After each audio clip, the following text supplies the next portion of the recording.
안녕하세요. 김건우 목사입니다. 3월 11일 수요일 아침입니다. 오늘의 매일 성경 묵상 본문은 요한복음 12장 1절에서 11절, 제목은 향유 냄새와 돈 냄새인데요. 오늘은 그중 1절에서 8절을 중심으로 몇 가지 교훈을 함께 묵상하고자 합니다. 먼저 스토리 전체를 간단하게 요약해 보도록 하겠습니다. 12장 1절 말씀입니다. 6월절 엿새 전에 예수께서 베다니에 이르시니 이곳은 예수께서 죽은 자 가운데서 살리신 나사로가 있는 곳이라. 죽은 나사로를 살리신 일로 인해 예루살렘 공회가 예수님을 죽이고자 모의하기 시작했다는 소식을 들은 예수님은 제자들과 함께 에브라임이라는 마을로 가서 잠시 머무르셨습니다.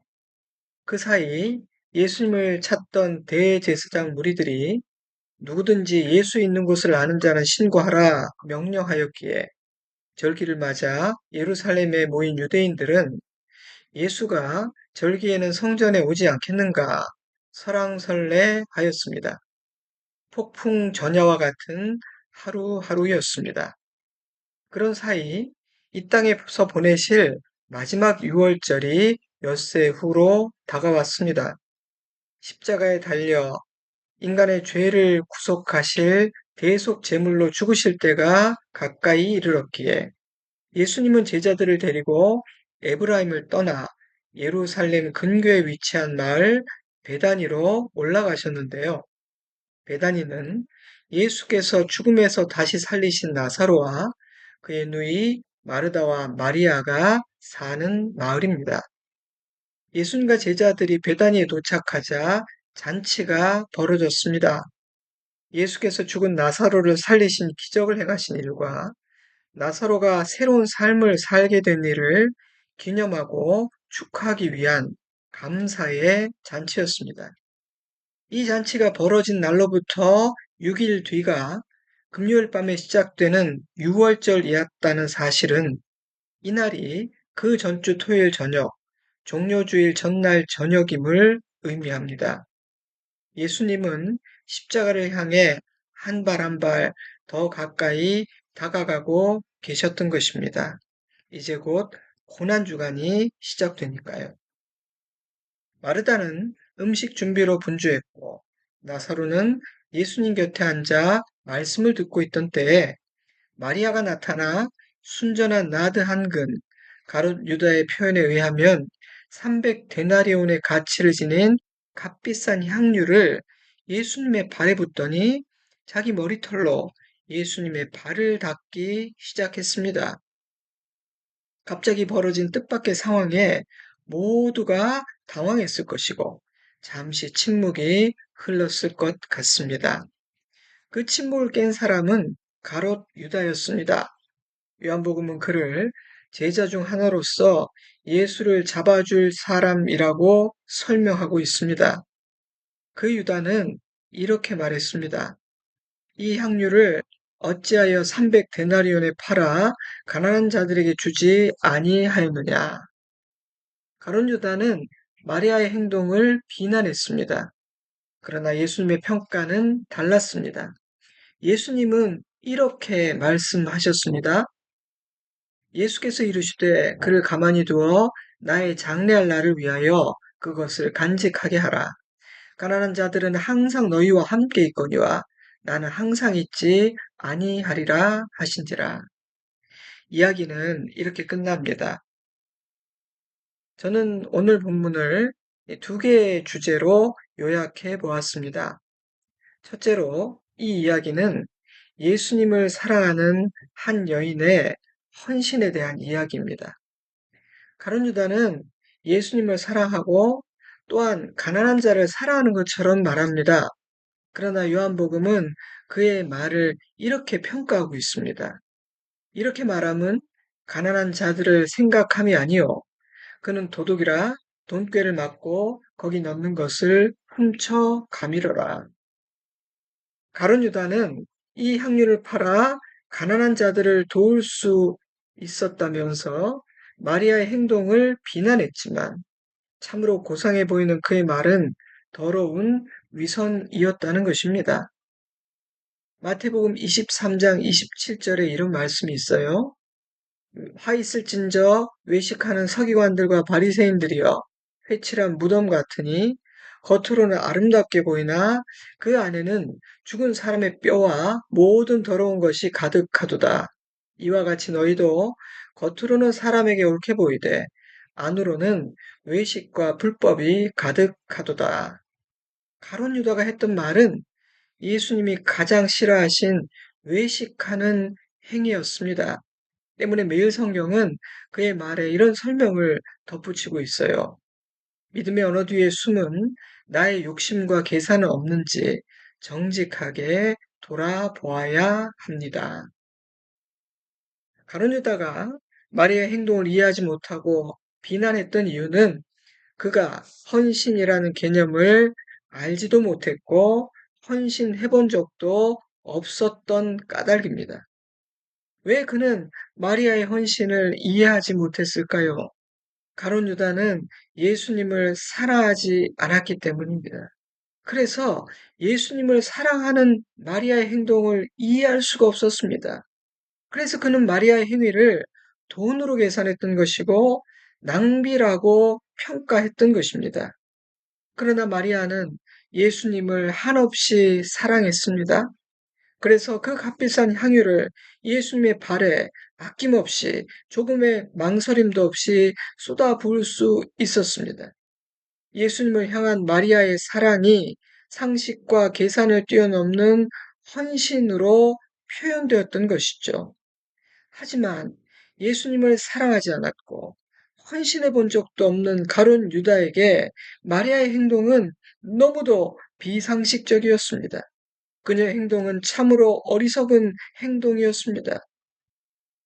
가룟 유다에게는 예수님이 아닌 돈이 귀했기 때문입니다. 그는 예수님이 아닌 돈에 헌신한 사람이었던 것입니다. 그러니 예수님을 향한 마리아의 사랑, 그녀의 고귀한 헌신을 어떻게 이해할 수 있었겠습니까? 가난한 자를 위하는 일은 예수님이 추구하시고 행하시던 중요한 일 중 하나였습니다. 그런데 예수님은 유다를 칭찬하지 않으시고 이렇게 말씀하셨습니다. 가난한 자들은 항상 너희와 함께 있거니와 나는 항상 있지 아니하리라. 유다의 속마음을 읽으셨고 마리아의 진실한 사랑을 읽으셨기 때문입니다. 그래서 유다는 책망하셨지만 마리아의 헌신은 기쁘게 받으신 것입니다. 마리아는 지극히 값비싼 향유를 예수님의 발에 붓고 자기 머리카락으로 닦았습니다. 향유의 가격이 얼마인지는 조금도 중요하지 않았습니다. 당시 여인들이 공공장소에서 머리를 푸는 것은 수치스러운 일이었지만 그것 역시 개의치 않았습니다. 주님을 사랑했기 때문입니다. 그녀의 눈에 오직 주님만 보였기 때문입니다. 그 저녁 그녀가 했던 일은 아무것도 계산하지 않는 순전한 사랑이요 진실한 헌신이었습니다. 때문에 마리아는 자신의 영광인 머리카락으로 가장 낮은 곳 예수님의 발을 닦았습니다. 가롯 유다의 위선, 바리새인들의 외식과 극명하게 대조를 이루는 마리아의 진실한 사랑의 헌실이 그 저녁에 그 자리에서 연출된 것입니다. 사랑하는 성도 여러분, 나는 예수님을 사랑합니까? 예수님을 향한 나의 사랑은 어떻게 표현되고 있습니까? 예수님을 향한 나의 사랑이 헌신으로 표현된 적이 있습니까? 나는 마리아처럼 소중하고 값진 것을 주님께 드려본 적이 있습니까? 내가 드릴 수 있는 소중한 것이 무엇인지 이 시간 한번 생각해 보시기 바랍니다. 예수님을 향한 나의 사랑과 헌신이 어느 정도인지는 말로 드러나지 않습니다. 말로 측정할 수 없습니다. 그것은 우리의 행위와 삶으로 드러납니다. 그날 주님은 모두에게 묻고 계셨습니다. 누가 진정 나를 사랑하는 자인가? 누가 나의 참 제자인가? 예수님을 사랑하여 즐거이, 기꺼이 헌신하는 자가 참된 제자입니다.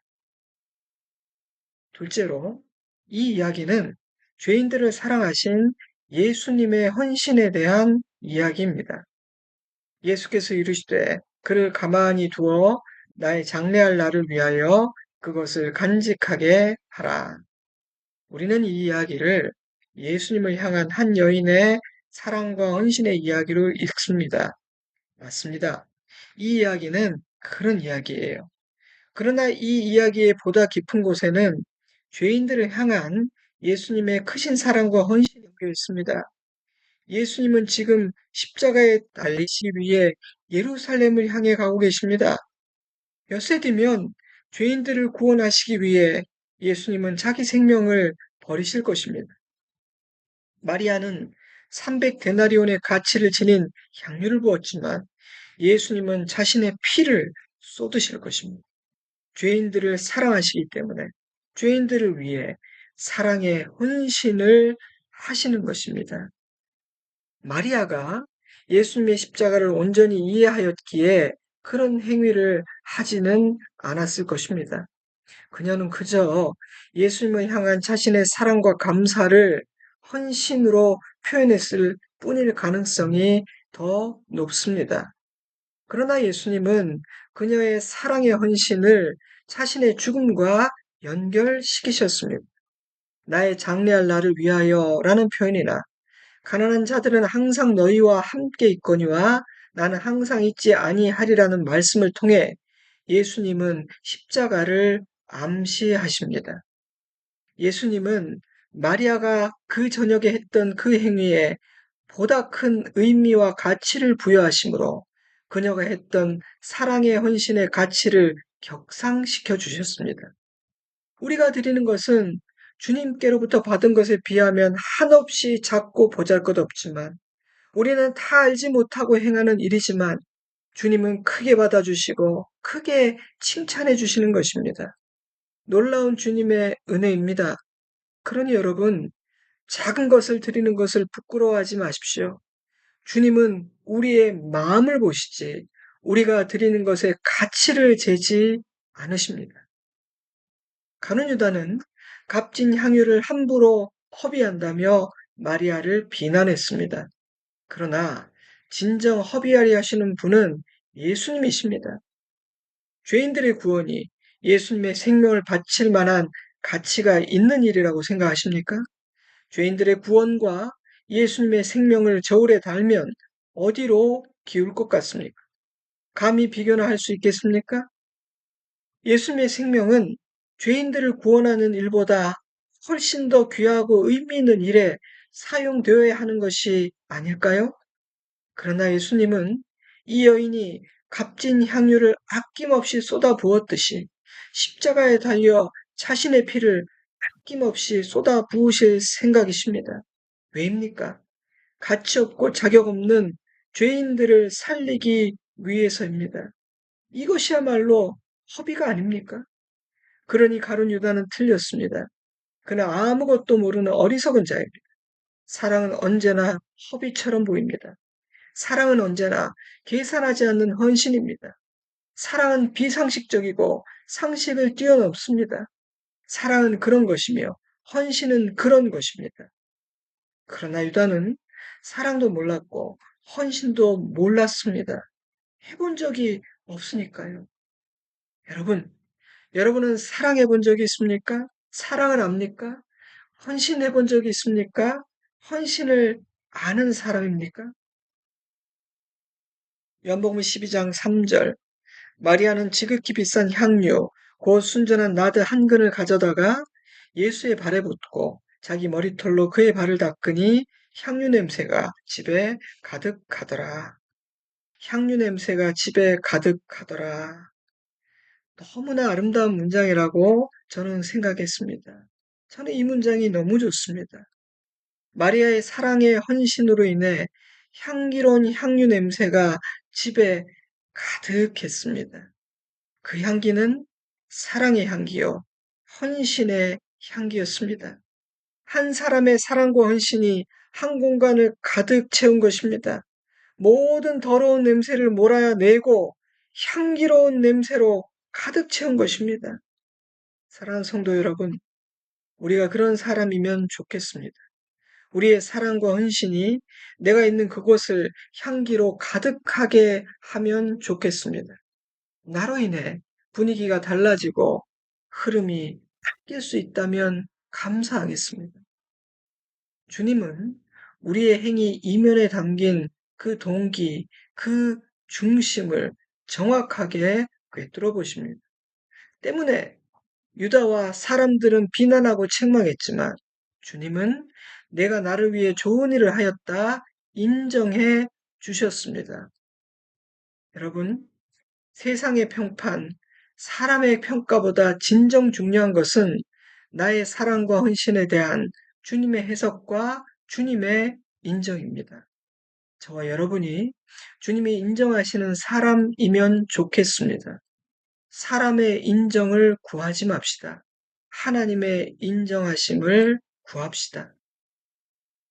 오늘 본문은 사랑으로 말미암는 헌신에 대해 가르쳐 주고 있습니다. 우리를 위한 예수님의 놀라운 사랑의 헌신에 감사하는 기도를 드립시다. 그 은혜를 찬양합시다. 그리고 우리도 마리아처럼 예수님을 사랑합시다. 우리도 마리아처럼 헌신할 수 있으면 좋겠습니다. 이 아침 나는 어떤 헌신을 우리 주님께 드렸는지 한번 생각해 봅시다. 내가 주님께 드릴 수 있는 향유, 내가 드릴 수 있는 사랑의 헌신은 무엇일지 한번 생각해 봅시다. 그리고 내가 드릴 수 있는 나의 향유를 내가 사랑하는 나의 주님께 드립시다. 우리 모두에게 주님을 사랑함으로 즐거이 기꺼이 드리는 헌신의 기쁨이 충만하기를 주님의 이름으로 축복합니다. 아멘. 이제 이 주신 말씀과 교훈을 기억하며 잠시 기도하겠습니다. 저는 주일에 뵙겠습니다. 건강하시고 평안하시기를 바랍니다. 샬롬.